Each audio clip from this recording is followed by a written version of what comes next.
네팔의 숲속에 코뿔소가 살고 있습니다. 이 코뿔소가 좋아하는 음식이 하나 있는데요, 트레비아 나무의 열매입니다. 한번 띄워주십시오. 제가 이 열매를 찾는데 몇 달이 걸렸어요. 바로 이 열매입니다. 철자를 몰라가지고 트레비아, B 아무리 해도 안 나와요. 혹시나 해서 W를 집어넣더니만 이게 나오더라고요. 트레위아도 아니고 트레비아인데 왜 W가 되는지 도무지 이해가 안 돼요. 바로 저 나무 열매인데요, 이 코뿔소는 저 나무 열매만 만나면 정신없이 개걸스럽게 먹어치웁니다. 문제는 그걸 먹고 그냥 곱게 사라지면 좋은데 나뭇가지까지 모두 때려 부수고 사라져버립니다. 트레비아 나무 입장에서는 얼마나 억울하겠습니까? 비바람 모진 광풍을 뚫고 이렇게 향기롭고 먹음직한 열매를 맺었건만 코뿔소란 놈이 와가지고 다 먹어치우고 그냥 가면 좋을 텐데 가지까지 다 부숴버리고 가버립니다. 트레비아 나무가 아마도 할 말이 있었다면 하나님께 이렇게 불평하지 않았겠습니까? 하나님, 비바람 모진 광풍 뚫고 이렇게 아름다운 열매를 맺었건만 코뿔소란 놈이 와서 다 먹어치우고 또 가지까지 다 부숴버리고 어떻게 이럴 수 있습니까? 억울합니다. 그러지 않았겠습니까? 자, 그런데 오늘 이 본문에도 이와 흡사하게 너무너무 억울했을 법한 한 사나이의 이야기가 기록되어 있습니다. 누구의 이야기일까요? 요셉입니다. 창세기 37장에 보면 요셉은 12명의 형제 가운데서 아버지로부터 가장 많은 사랑을 받았습니다. 왕자들에게 입히는 채색 옷을 12명 가운데 요셉에게만 입혔어요. 요셉은 형들로부터 미움을 받았습니다. 이복 형들이죠. 왜 형들이 미워했을까요? 아버지로부터 편애를 받았죠. 게다가 꿈을 2번이나 꿨습니다. 한 번 꿨는데 보리 곡식단이 자기를 위해서 절을 하더라고 고백했습니다. 형들이 자기를 위해서 절을 했다는 거예요. 그 다음에는 하늘의 달과 해와 달과 그리고 11별이 자기를 위해서 절을 했다는 겁니다. 심지어 부모님까지도 자기를 위해서 절을 했다는 거예요. 그래서 형들은 더욱더 요셉을 미워하기 시작했습니다. 아버지만 없으면 한번 죽여버릴 텐데, 혼쭐을 내줄 텐데 이제 기회가 왔습니다. 아버지가 없이 멀리 떨어져 있는 그 지역에서 형들이 큰형과 작은형이 죽이지 말자 해서 노예로 팔아버립니다. 그래서 애굽 땅에 노예로 팔려가는데 그 팔려가는 요셉이 얼마나 억울했겠습니까? 얼마나 원통했겠습니까?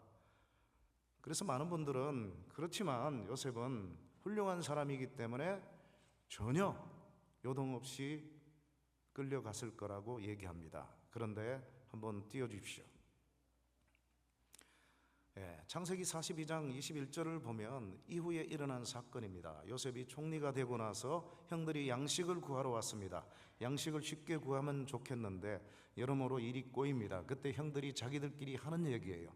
우리가 아우의 일로 말미암아 범죄하였도다. 그가 우리에게 애걸할 때의 그 마음의 괴로움을 보고도 듣지 아니하였으므로 거기에 대한 대가를 우리가 지불받는다는 거죠. 자, 요셉이 순순히 결박당해서 끌려가진 않았습니다. 애걸복걸했습니다. 형들이여 살려주소서, 팔지 말아주소서. 그게 인간의 자연스러운 본능이 아니겠습니까? 그래서 어디로 팔려갑니까? 팔려간 곳이 바로 시위대장 보디발의 집입니다. 자, 그런데 여기서부터 이 성경은 이상하게 전개가 되고 있습니다. 한번 띄워주십시오. 우리 같이 한번 읽어볼게요. 시작.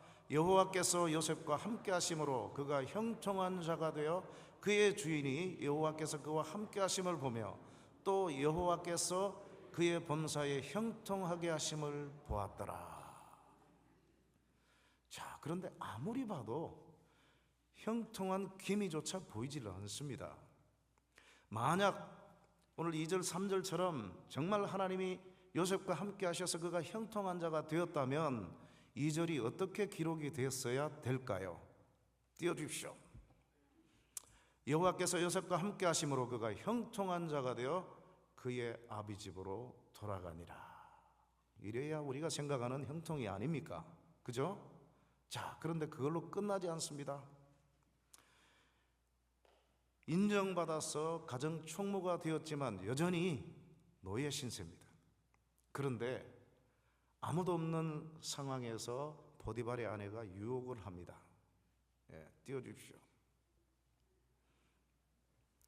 유혹을 하는데 그 유혹에 빠지지 않고 요셉은 하나님 앞에 범죄할 수 없다 해서 36개 도망을 갑니다. 하나님 앞에 순교를 각오하고 그대로 따릅니다. 띄워주십시오. 여기 보시면 이에 요셉의 주인이 그를 잡아 옥에 가두니 그 옥은 왕의 죄수를 가두는 곳이었더라. 어디로 들어갑니까? 감옥에 들어갑니다.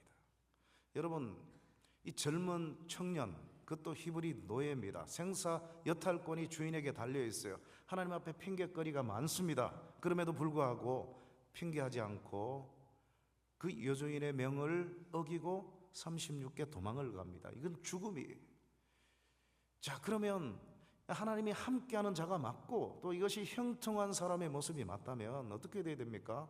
하나님이 그를 칭찬하시고 풀어주어서 집으로 돌아가게 하셔야 이게 성경이 맞는 얘기잖아요. 그런데 어디로 들어갑니까?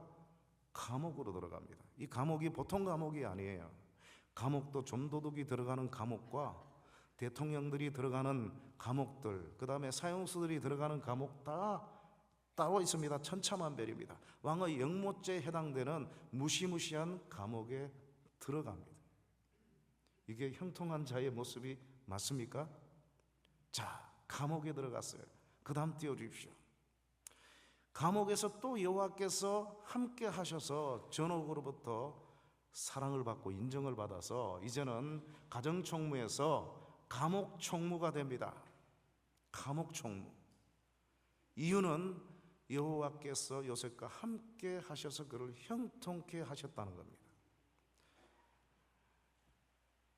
감옥총무가 된 것은 형통한 것 같은데 그러나 여전히 강간 미수범, 노예 신세, 죄수 신세입니다. 이게 무슨 형통입니까? 자, 그런데 거기서 왕을 섬기던 바로왕을 섬기던 떡 맡은 관원장, 술 맡은 관원장을 만납니다. 꿈을 해몽해 줍니다. 그 꿈 해몽대로 떡 맡은 관원장은 목이 메어 달립니다. 죽습니다. 또 술 맡은 관원장은 꿈 해몽대로 복직이 됩니다. 복직이 되어서 감옥을 나갈 때 요셉이 부탁을 합니다. 띄워주십시오. 당신이 잘 되시거든, 감옥에서 나가거든 나를 생각하고 내게 은혜를 베풀어서 내 사정을 바로에게 아뢰어 내가 죄 없다라고 아뢰어서 이 집에서 건져주소서. 자, 그래서 술 맡은 관원장이 감옥에서 추록하는 순간부터 이제나 저제나 감옥 문이 열리기를 기대했을 겁니다. 그런데 하루가 지나고 이틀이 지나고 3일이 지나고 한 달이 지났는데 몇 달이 지났음에도 불구하고 아무런 소식이 없습니다. 얼마나 실망했겠습니까? 그 다음 띄워주십시오. 그가 요셉을 기억하지 못하고 그를 잊었더라. 이게 하나님이 함께하는 자의 모습이 맞습니까? 형통한 자의 모습이 맞습니까? 결코 아니죠. 그래서 이 본문을 갖고 목사님들이 설교하실 때에 대부분 이렇게 얘기를 합니다. 그래도 마지막에는 총리가 되지 않았습니까? 이게 바로 형통입니다. 이렇게 얘기를 하는데요, 저는 너무너무 꼬탈스러워서 아니 그러면 마지막에 가서 총리가 되고 나서 하나님이 요셉과 함께 하셔서 그가 총리가 되니라 형통하니라 이렇게 나와야 되잖아요. 그런데 처음부터 하나님이 함께 하셔서 그가 형통한 자가 되었다. 여전히 노예 신세, 여전히 죄수 신세, 강간 미수범, 그 감옥에서 감옥 총무가 되면 무슨 소용이 있습니까? 풀려나서 고향 앞으로 가야 되지 않습니까? 여러분, 우리가 살아가면서 이런 일들을 경험할 때가 참 많습니다. 박완서라고 하는 유명한 작가가 있습니다. 어느 날 갑자기 남편이 세상을 떠났어요. 너무너무 고통스러웠습니다. 그런데 불과 몇 달 뒤에 사랑하는 아들조차 세상을 떠나버렸습니다. 그가 쓴 일기장을 갖고 책을 썼습니다. 그 책의 제목이 뭔지 아세요? 한마디만 하소서. 하나님에 대한 불만입니다. 그렇게 사랑하는 남편 일순간에 데려가시고 아들까지 데려가셨는데 아무리 기도하고 부르짖고 고통스럽게 외쳐도 하나님으로부터 어떤 위로의 말, 음성이 들리질 않습니다. 오죽했으면 한마디만 하소서 그런 책을 썼겠습니까? 이게 그분만의 고백이었습니까? 저와 여러분의 지난 과거의 삶 속에서도 이런 경험들이 있지 않았습니까? 내가 억울한 일을 당하고 내가 경제적으로 힘들고 가정적으로 여러모로 힘들 때 하나님 뭐 하셨습니까? 왜 기도하고 새벽기도 나오고 철야기도 나오는데 하나님 해결해 주지도 않고 어떤 위로의 말도 하시지 않는 겁니까?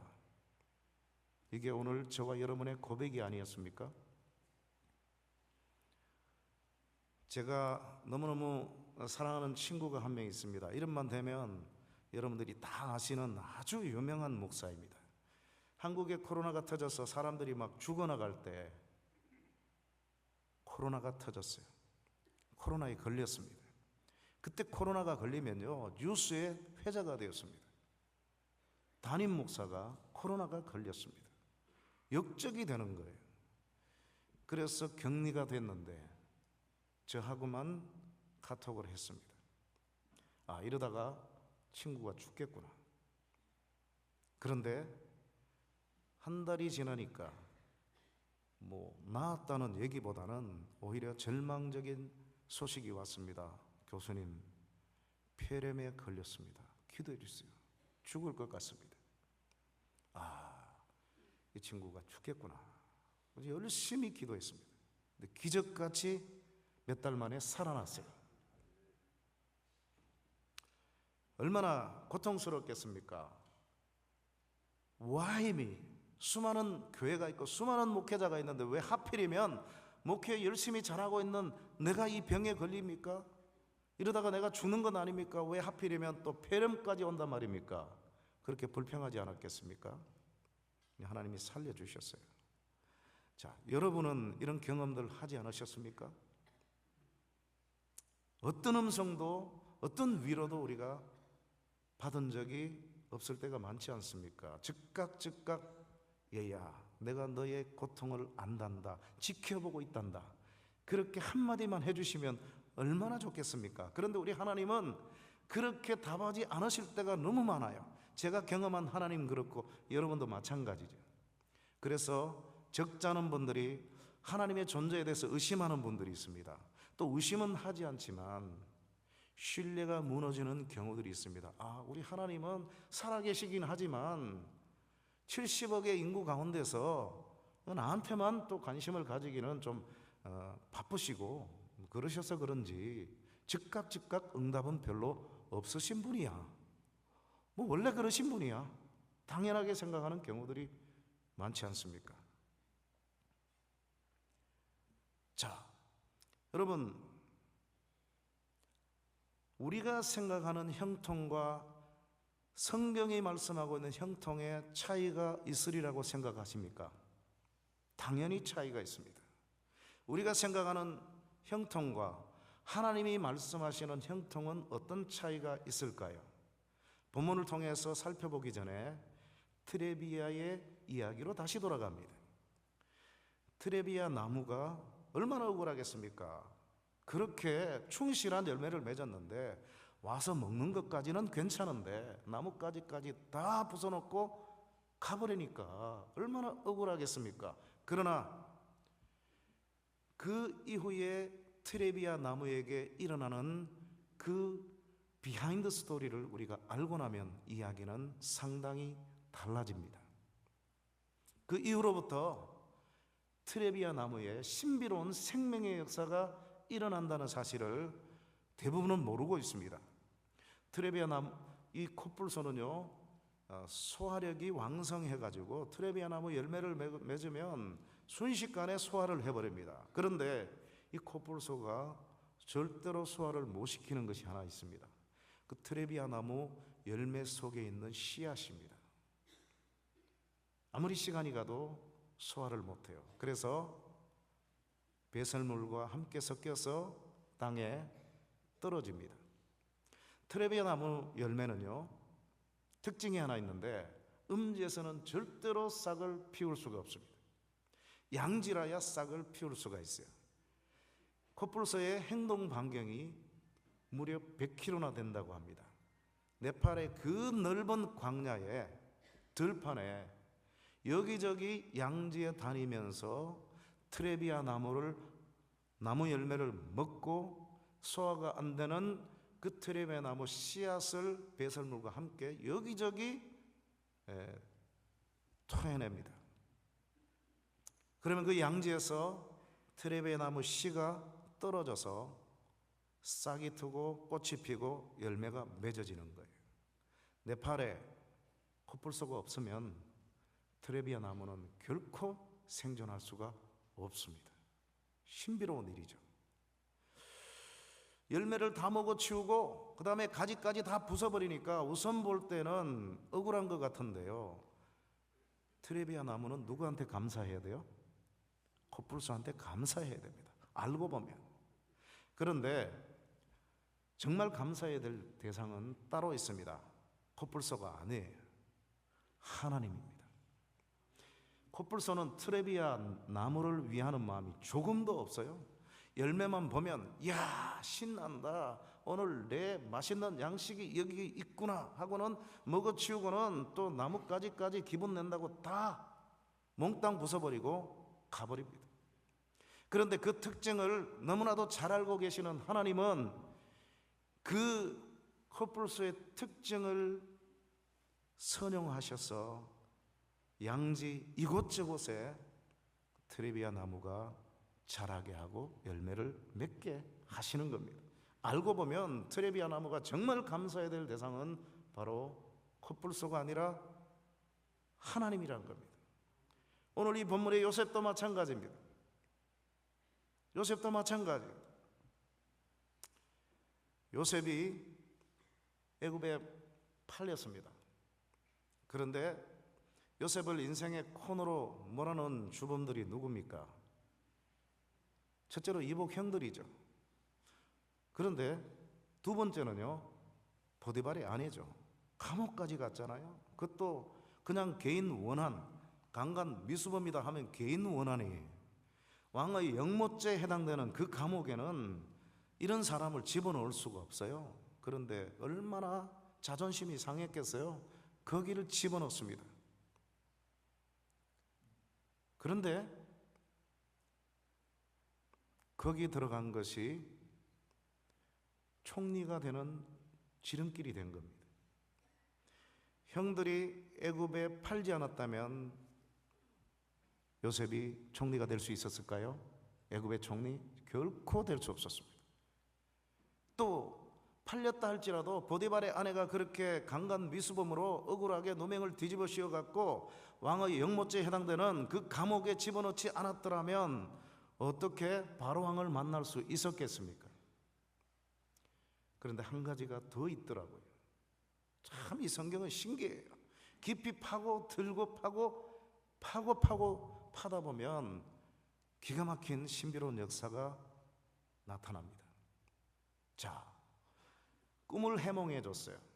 근데 해몽대로 술 맡은 관원장은 목이 잘려 죽습니다.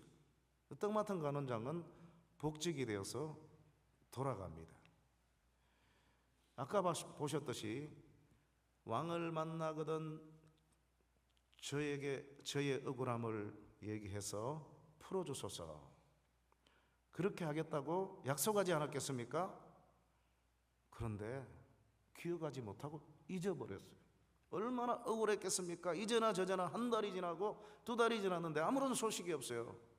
그런데 그것이 하나님의 축복이었고 형통이었다는 사실입니다. 왜 그런지 아세요?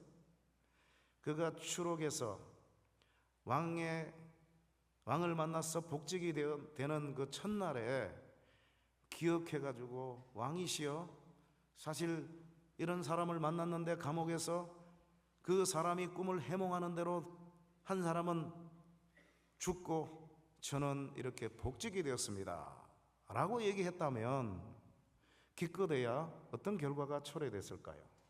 여봐라, 당장 저 억울한 요셉을 풀어주거라, 자유의 몸은 됐겠죠.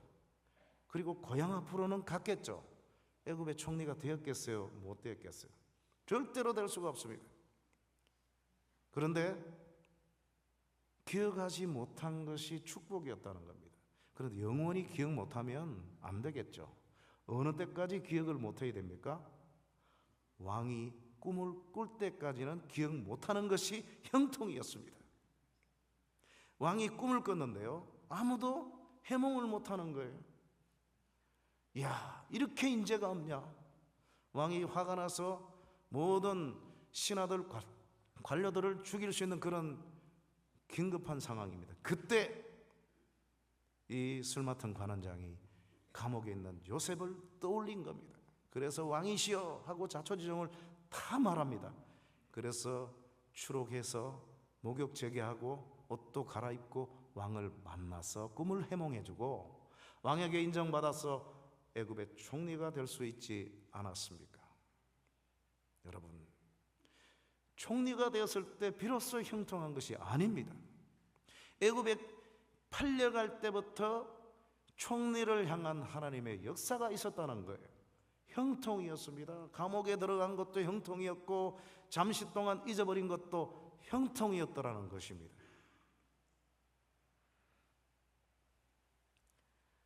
제가 시카고에서 유학할 때 한국의 아주 유명한 목사님 설교를 들었어요. 테이블 틀어놓고 차를 운전해서 트리니티 신학교를 가면서 듣고 있는데 오늘 창세기 39장 이 본문을 갖고 설교를 해요. 이렇게 하더라고요. 자기가 이 설교를 준비하다가 요셉의 일대기에 관한 그 영화를 보는데 요셉이 36개 도망을 갔습니다. 그때 이 보디발의 아내가 너무너무 수치스럽고 자존심이 상해서 울고 있는데 남편이 들어옵니다. 당신 왜 그래? 그러니까 이제 보디발의 아내가 이렇게 얘기합니다. 당신이 이렇게 사랑했던 히브리 노예가 나를 겁탈하려고 했어. 여기에 증거가 있지 않습니까? 요셉의 옷을 보여줍니다. 그러자 갑자기 이 보디발이 사정없이 자기 부인을 주워 팹니다.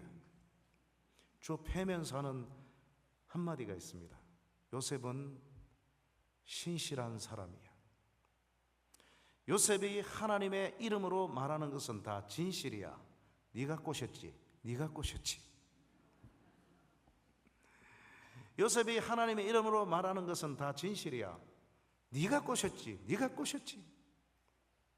여러분, 이런 성도가 된다면 얼마나 좋겠습니까? 증거까지 있음에도 불구하고 주변에 많은 사람들이 오히려 우리를 험담하고 우리에게 누명을 뒤집어 씌우는 사람을 향해서 당신이 잘못했지, 당신이 죄인이야, 저 사람은 그럴 리가 없어, 베델교회 성도들은 그런 사람들이 아니야, 이런 평가를 받는 여러분이 되시기를 축원합니다.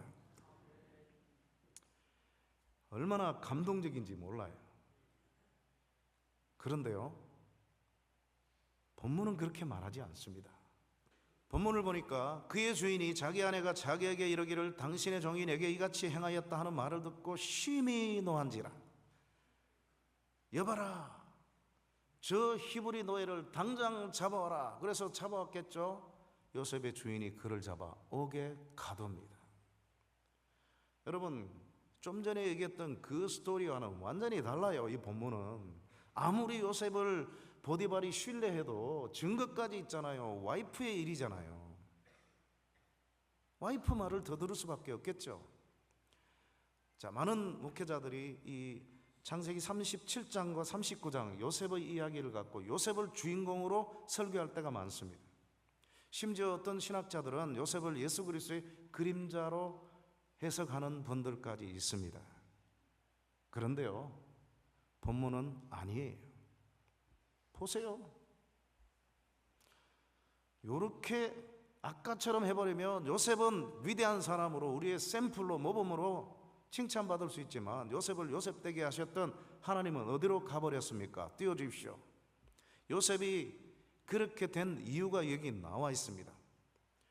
창세기 39장 2절 3절 또 2절 3절 합쳐서 23절, 여호와께서 요셉과 함께 하심으로 그가 형통한 자가 되어 계속 거듭 나옵니다.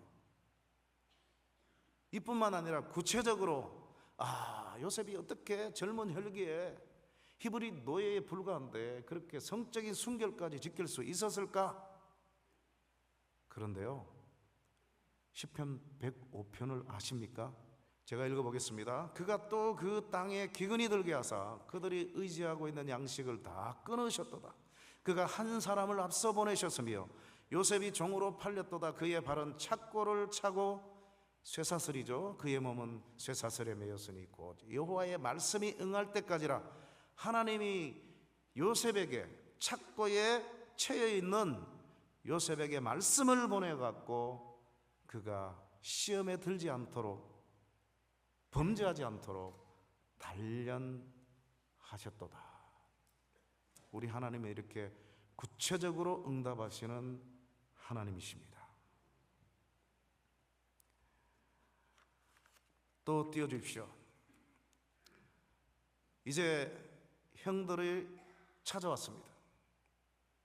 이 형들이 나중에 요셉이 총리가 된 것을 알았습니다. 얼마나 두렵고 떨리는 일이었겠습니까? 그들이 팔아먹었던 그 요셉이 애굽의 총리가 되었을 줄 누가 상상이나 했겠습니까? 두려워하는 그들 앞에서 요셉이 뭐라고 얘기합니까?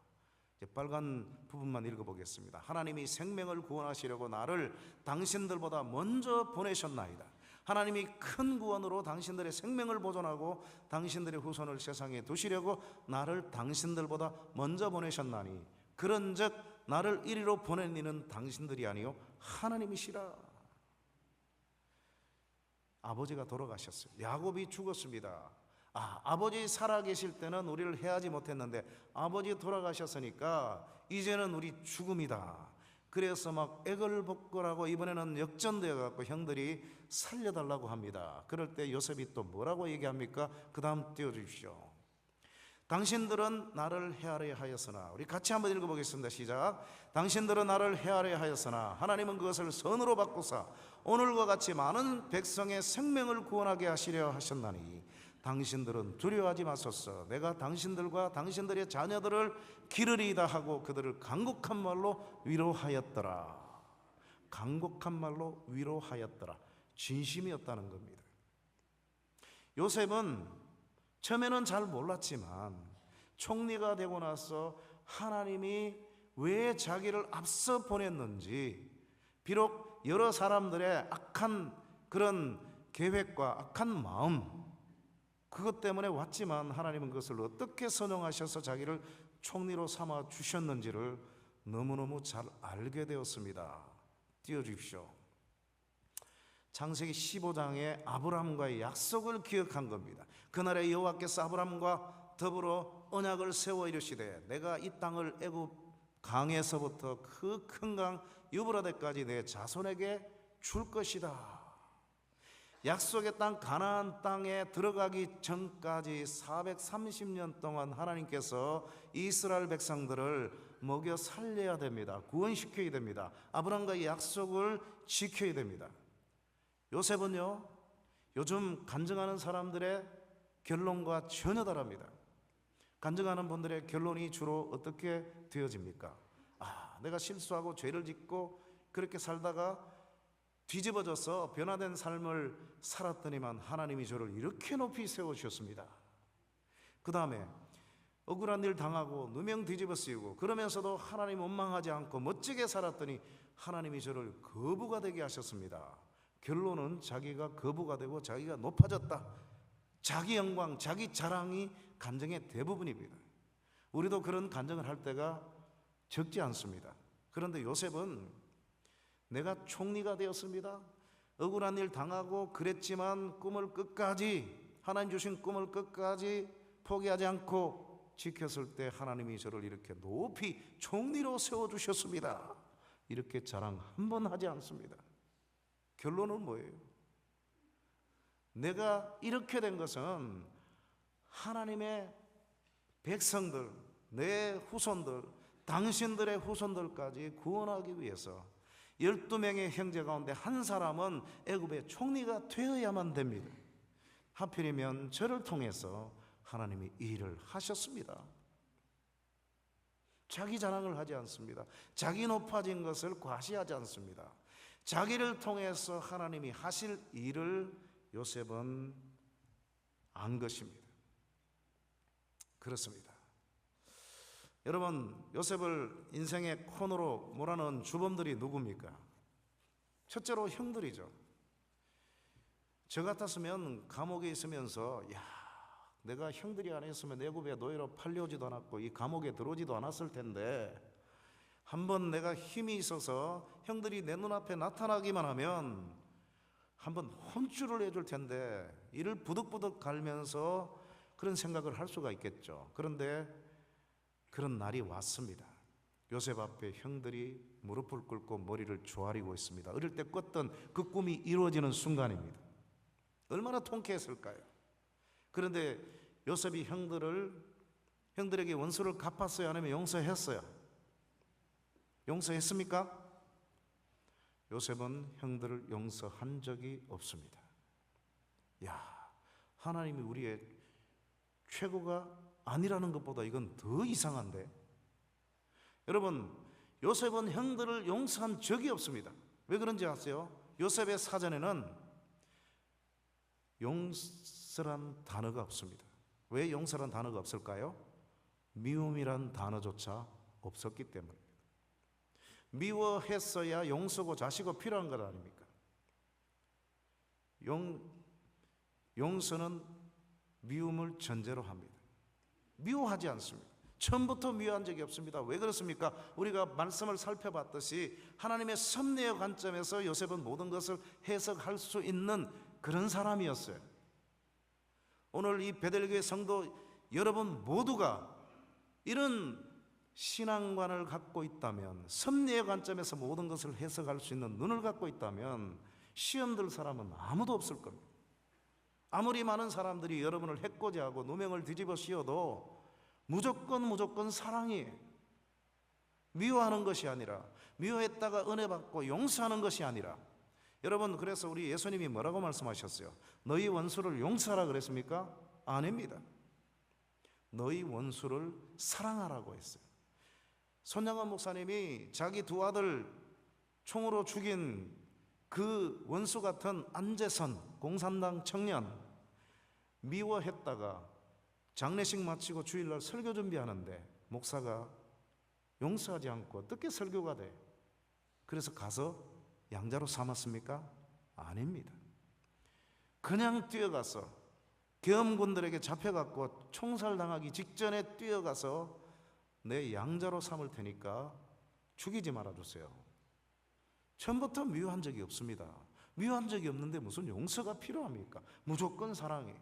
우리 베들교회 성도 여러분들은 이 2024년 한 해 동안 그리고 평생 하나님이 부르실 때까지 미워한 적이 없는 사랑만 하시는 성도들이 되시기를 주님의 이름으로 축원합니다. 자, 띄워주십시오. 띄워주십시오.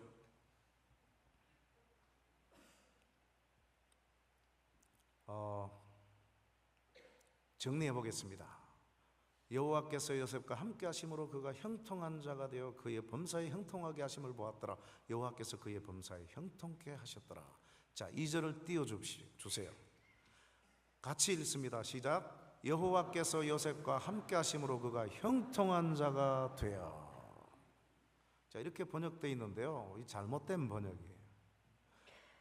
그 다음 띄워주십시오. 이게 바로 제대로 된 번역입니다. 같이 읽습니다. 시작. 여호와께서 요셉과 함께 하심으로 그가 형통하게 하는 자가 되어. 사역형입니다. 자기가 형통한 것으로 끝난 것이 아니라 남을 형통하는 축복을, 복을 유통시키는 사람이 되었다는 겁니다. 2절도 그렇고 3절도 그렇고 23절도 그렇습니다. 저기에 나오는 이 찰라크라고 하는 이 동사는 히필형, 사역형입니다. 형통하게 하는 사람이 되었다는 것을 의미합니다. 띄워주십시오. 자, 창세기 12장 2절에 보시면 수십 년 동안 이렇게 번역되었죠. 너는 복의 근원이 될지라. 여러분, 이건 완전히 틀린 번역입니다. 근원이라는 단어가 없어요. 예. 그리고 근원이라는 단어는 맞지 않습니다. 복의 근원은 하나님, 예수님밖에 없습니다. 우리는 복의 소스가 될 수 없습니다. 복의 원천은 오직 하나님으로부터 오는 겁니다.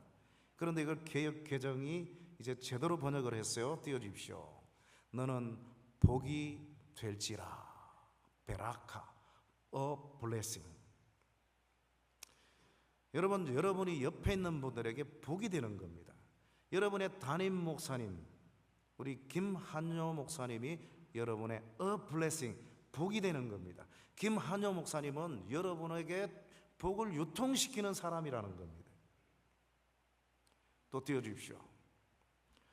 여기 보시면 복 받은 사람, 복 있는 사람, 그리고 복을 유통하는 사람 되어 있는데요, 우리는 복 받은 자가 맞긴 맞습니다. 그러나 거기서 그치지 말고 오늘 이 본문의 핵심은, 포인트는 blessing distributor입니다. 복을 유통하는 사람이 오늘 이 본문 세 중요한 동사의 핵심이에요. 여러분, 그런데 내가 복을 받지 않았는데 복을 나눠줄 수 있습니까? 없죠. 거지가 남을 도울 수 있습니까? 못 도웁니다. 거지가 부자라야 도울 수 있어요. 오늘 저와 여러분들이 축복을 유통하는 사람이 되기 전에 하나님은 여러분에게 복을 주셔야만 됩니다. 복을 주셔야 그 복을 유통하는 자가 될 수 있죠. 요셉이 총리가 되었잖아요. 총리가 되었으니까 형들과 그 다음에 그 모든 후손들, 앞으로 태어날 후손들까지 430년 동안 애굽에서 빌부터 살게 하셨어요. 그러나 총리가 되는 것이 본문의 목적이 아니죠. 그것은 수단에 불과합니다. 오늘 저와 여러분들이 열심히 땀 흘리고 수고해서 돈을 많이 벌어야 돼요.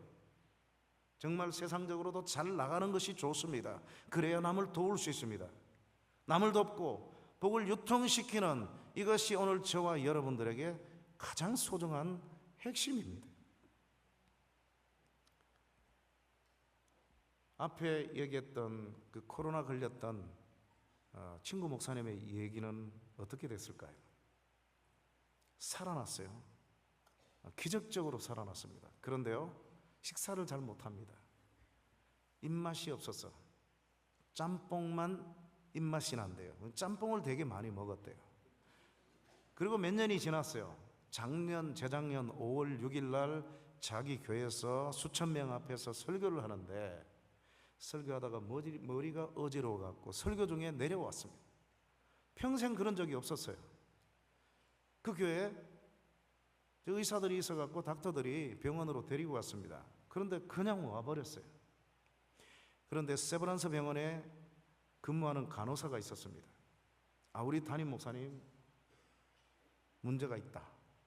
그래갖고 예약을 하고 문자로 통보를 했어요. 근데 목사님이 가지 않았습니다. 두 번째 또 예약을 하고, 목사님 이번에는 꼭 오셔야 됩니다. 그래서 하는 수 없이 시험 들까 봐 가서 사진을 찍고 엑스레이 찍고 뭐 검사를 하고 나서 그날 병원에서 돌아와서 청년들과 강원도 래프팅을 다녀왔습니다. 그런데 저녁에 전화가 걸려온 거예요. 목사님, 큰일 났습니다. 병원에 입원하셔야 되겠습니다. 왜요? 폐암의 큰 흔적이 보입니다. 정밀 검사가 필요합니다.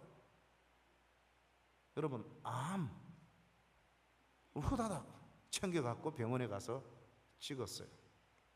근데 결과가 나왔는데요, 오진이었습니다. 저희 아버님이 제 초등학교 4학년 때 병원을 다녀오셨는데, 다녀오시고 이상해요. 가끔씩 이러세요. 알고 봤더니만 후두암 판정을 받으신 거예요. 그 젊은 나이에. 자식이 그때는 3명이었거든요. 아버지가 돌아가시면 생계를 꾸려갈 수가 없습니다. 후두암이래요. 말기. 얼마나 충격을 받았는지. 그때부터 지금도 살아계시는데 가끔씩 이러세요. 그 충격이 지금까지 가시더라고요. 91세예요. 오진은 이렇게 상처가 깊습니다.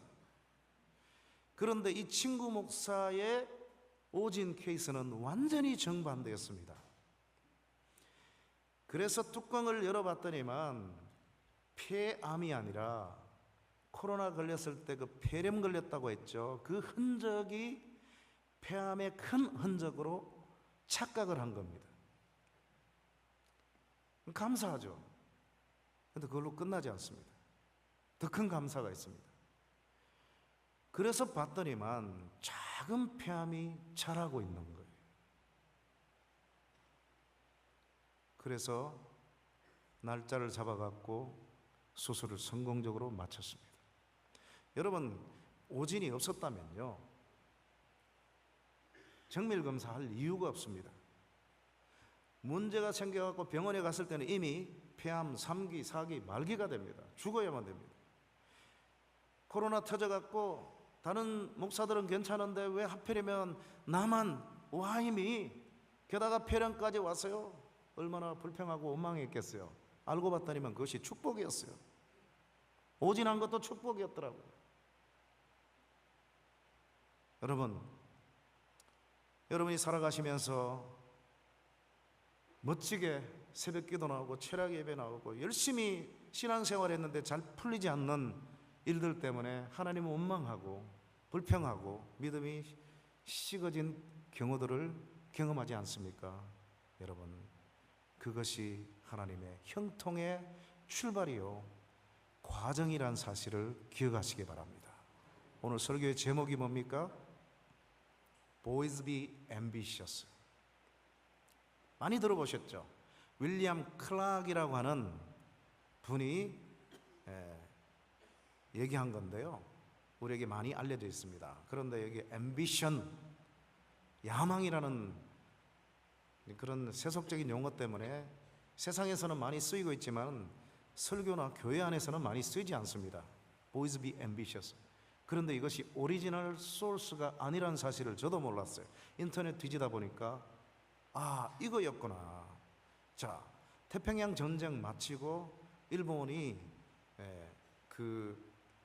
이 농학부의 학과장이었어요. 이분을 모셔갖고 농산법을 좀 배우려고 했습니다. 이분이 배를 타고 일본에 올 때에 성경을 많이 가지고 왔습니다. 그래서 농산법을 가르치면서 또 일기생 제자들을 성경으로 양육을 했습니다. 그리고는 몇 개월 만에 다시 미국으로 돌아갔습니다. 그런데 그 일기생이 이기생들을 또 양육을 했습니다. 그 이기생 가운데서 한 사람이 일본의 정신적인 지주가 되었습니다. 그 사람이 누구냐면 내촌감삼, 일본말로 우찌무라 간조입니다. 제가 이 우찌무라 간조의 묘비명을 우연히 봤다가 너무 마음에 들어서 여러분에게 소개합니다. 자, 그런데요, 그 전에 Boys be ambitious라고 했는데 사실 여기에 두 글자가 빠져 있어요. Boys be ambitious for Christ입니다. 아까 살짝 지나갔는데요, 그 제자들이 그림을 그려놨어요. 말을 타고 있는 그 스승의 그림과 거기에 밑에 글씨를 적어놨는데요, 맨 위에 보시면 Boys be ambitious, be ambitious, not for money, or for selfish, 이렇게 나옵니다. 소년들이여 야망을 가져라, 돈을 위해서도 아니고 이기적인 뭐를 위해서도 아니고, 그러면서 앞에 두 단어 be ambitious 다음에 두 단어가 있는데 예수란 단어를 싫어하기 때문에 그걸 지워버리고 두 단어를 반복을 시킨 거예요. 문법적으로도 말이 안 됩니다. Boys be ambitious, be ambitious, be ambitious 빼고 for Christ가 들어가야 됩니다. 그래서 윌리엄 클락이 외쳤던 오리지널 소스는 Boys be ambitious for Christ, 그리스도를 위한 야망을 가져라. For Christ가 들어가면 이 야망은 성경이 말씀하시는 비전이 되는 겁니다. 꿈이 되는 거예요. 자, 그런데 이분을 통해서 영향받은 제자들로부터 또 영향받은 우치무라 간조의 묘비명, 바로 저건데요. 잘 안 보이시죠? 다시 띄워주십시오. 예, 바로 이 글자입니다. 나는 일본을 위해서, 일본을 세계를 위해서, 세계는 그리스도를 위해서, 그리고 우리 모두는 하나님을 위해서.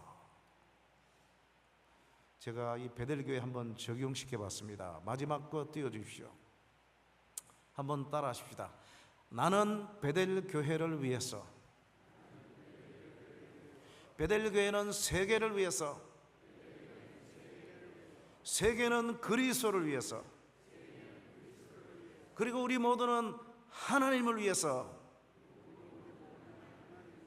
For Christ, for God, 우리 하나님을 위해서, 그리고 우리의 생명을 구원해 주신 예수 그리스도를 위해서 살아가시는 2024년 한 해 되시기를 축복합니다. 여러분도 복받지만 여러분이 받은 복들을 오늘 요셉처럼 주변의 많은 사람들에게 나눠줄 수 있는 복을 유통하는 주인공들이 되시기를 주님의 이름으로 축원합니다. 기도하겠습니다. 하나님 고맙습니다. 오늘 말씀을 통해서 우리가 축복받은 자임을 깨우쳐 주심을 감사합니다. 축복받은 자일 뿐만 아니라 그 축복을 나만 누리고 내 가족만 누리는 이기적인 사람이 아니라 하나님이 우리에게 건강 주시고 생명 주시고 물질 주신 그 가장 큰 목적은 하나님의 영광을 위해서 주변 이웃들을 위해서 나눠주라고, 그들에게 복음 증거를 위해서 나눠주라고 하나님 축복의 유통자로 세워주셨음을 믿고 감사를 드립니다. 그런 모든 성도들이 되게 하심으로 하나님 이 LA 땅에서, 미국 땅에서 전 세계적으로 소문난 베델교회 될 수 있도록 축복하여 주옵소서. 예수님 이름으로 기도드리옵나이다. 아멘.